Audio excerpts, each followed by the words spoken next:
Hi friends, நம்ம இன்னைக்கு state government மற்றும் சென்ட்ரல் கவர்மெண்ட் எக்ஸாமுக்கான இம்பார்ட்டன்ட் எம்சிக்யூ பார்ட் 1 வீடியோ பார்க்கலாம். இந்த நர்சிங் மேனேஜ்மெண்ட் சப்ஜெக்டில் மேக்ஸிமம் எம்சிக்யூ இதிலேயே கவர் ஆகிருக்கும். இப்போ இஎஸ்ஐசி எக்ஸாம் வந்து டேட் அனௌன்ஸ்மெண்ட்லாம் வந்திருக்கு. ஸோ நீங்கள் இப்போ தான் ப்ரிப்ரேஷன் ஸ்டார்ட் பண்ணியிருக்கீங்க அப்படின்னா இதில் இருக்க எம்சிக்யூ பார்த்தீங்கன்னாவே மேக்ஸிமம் கவர் ஆகிருக்கும். வாங்க ஃப்ரெண்ட்ஸ், வீடியோக்குள்ளே போகலாம்.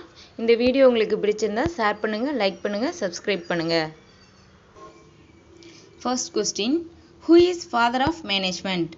Answer, Luther Gulick. Second question, who is father of scientific management? Answer, Frederick Winslow Taylor. Third question, 14 principles of management given by? Answer, Henry Fayol. Fourth question, the first step in management is? Answer, planning. Fifth question, post-CARB acronyms given by? Answer, Luther Gulick. இந்த 5 கொஸ்டின்ல ஒன்று கேட்கறதுக்கு chances இருக்கு. Who is the father of management and who is the father of scientific management? அப்புறம் 14 principles of management. இதில் கண்டிப்பாக கேட்க chances இருக்கு. Sixth question, list the elements of administration. Answer, போஸ்ட்கார்போட அக்ரோனிம்ஸ் பார்க்கலாம். P for planning, O for organizing, S for staffing, D for directing, C O for coordination, R for reporting, B for budgeting. போஸ்ட்கார்போட acronyms இது வந்து ரொம்ப important. Next we can see 7th question, inventory is also known as material management. 8th question, define inventory. Answer, a priority based detailed list of articles, their specification and standard number or quantity. இன்வென்ட்ரினா நம்ம என்னென்ன articles வச்சுருக்கோன்னு ஒரு list இருக்கும், எவ்வளோ வச்சுருக்கோன்னு இருக்கும், அதோட specification, இது என்ன company, இந்த மாதிரிலாம் இருக்கும், அதுதான் inventory. Okay, next 9th question, who is responsible for inventory control? வார்டில் பார்த்தீங்கன்னா answer, ward in charge sister. Ward in charge sister only responsible for inventory control. Okay. 10th question, define inventory control. Answer, stocking adequate numbers and kinds of stores so that the required material is available whenever necessary. நம்மளுக்கு எப்போலாம் தேவையோ அப்போதைக்கு intend பண்ணி மெடிசன்லாம் வாங்குறோம்ல, that is எங்கேருந்து வாங்குறோம், ஸ்டோர்லேருந்து, that is inventory control. Okay. 11th one, what is procurement? Procurement means கொள்முதல். Answer, process of purchasing of goods, that is procurement. 12th question, இது important question, already கேட்டிருக்காங்க எக்ஸாமில். 12th one, hospital has to keep MLC record up to? Answer, 10 years. MLC record 10 years வரைக்கும் வச்சுருப்பாங்க. 13th question, esprit de corps refers to? Answer, sense of belonging. esprit de corpsங்கிறது எதில் வரக்கூடியது? 14 principles of managementல வரக்கூடியது. So நம்ம எல்லாத்துக்குமே 14 principles of management என்னன்னு தெரிஞ்சிருக்கணும். அப்போ தான் இப்போ சம்டைம்ஸ் வந்து 4 ஆன்சரில் 3 ஆன்சர் வந்து பிரின்சிபல்ஸில் ஒன்றா கொடுத்துட்டு accept which one is accept 14 principles இந்த மாதிரி கொஸ்டின் கேட்கலாம். Okay, next 14th question, source of income is budgeting terms is called? Answer, revenue, that means வருவாய். Source of income in budgeting terms is called revenue. 15th question, acknowledging the performance of an employee is through the way of? Answer, performance appraisal. பெர்ஃபார்மன்ஸை எப்படி மதிப்பீடு பண்ணுறது அப்ரைசல்னா? Okay, பெர்ஃபார்மன்ஸை எப்படி analyse பண்ணுறது? எம்ப்ளாயியை வந்து மதிப்பீடு பண்ணுறது மூலிமா. So answer, performance appraisal. இது வந்து ஒரு important question. 16th question, in which year WHO constituted? Answer, 1947. WHO எப்பொழுது நிறுவப்பட்டதுன்னா 1947. Next 17th question, what is ABC analysis?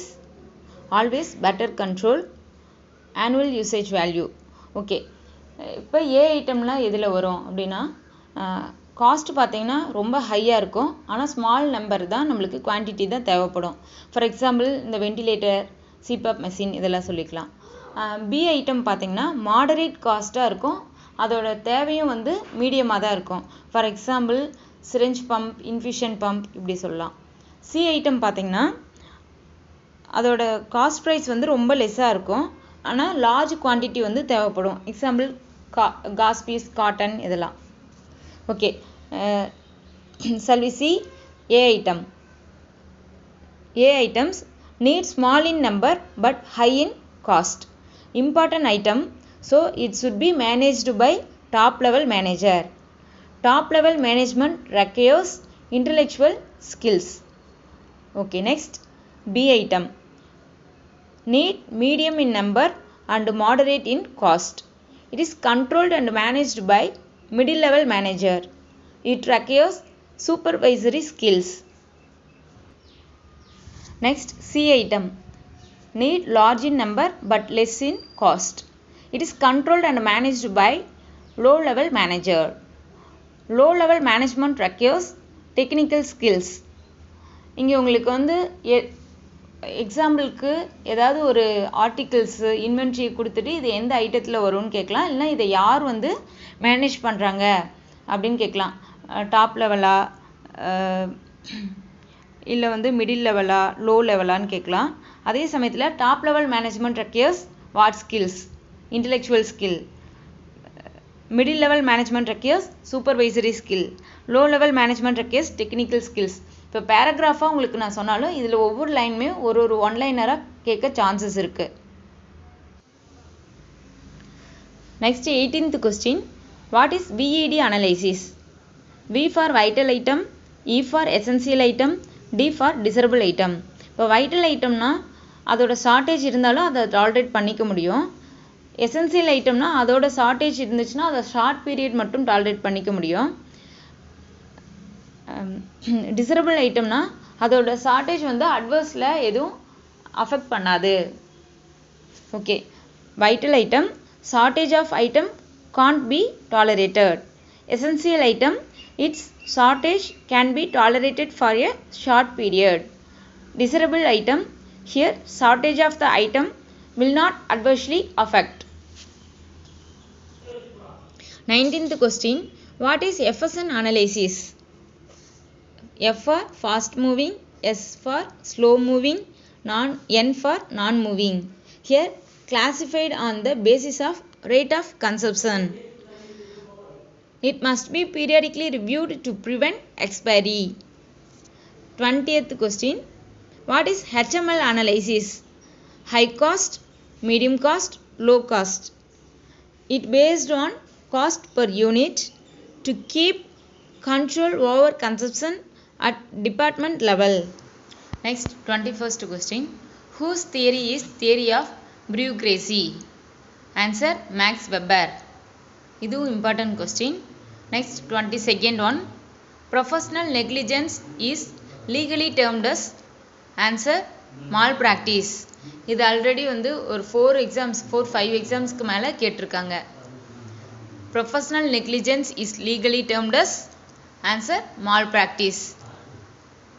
Next 23rd question, what is torts? டார்ட்ஸ்னா என்ன? சித்திரவதை. Answer it is wrongful act committed against a person or property. ஒரு பர்சனுக்கு எதிராக அவங்கள சித்திரவதை பண்ணுறது, தொந்தரவு பண்ணுறது.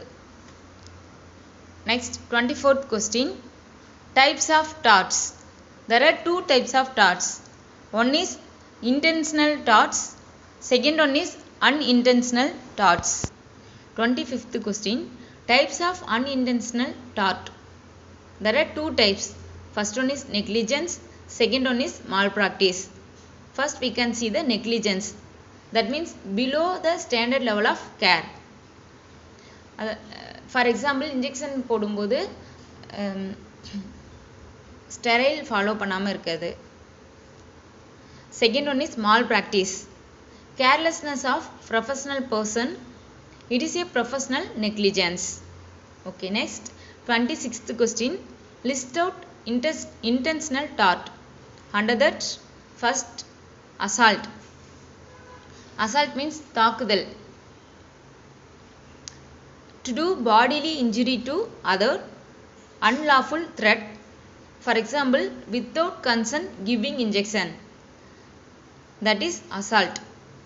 Next, battery, that means தொடுறது, ஒரு பர்சனோட அனுமதி இல்லாம டச் பண்றது. Unlawful or intentional touching of person without consent that may or may not cause harm. Third one, invasion of privacy, that means unwanted ஒரு பர்சனோட பிரைவேட் அஃபேர்ஸ் பற்றி கேட்குறது இல்லைனா சஜஷன் சொல்கிறது, that is okay. Unwanted interrupt about person's private affairs.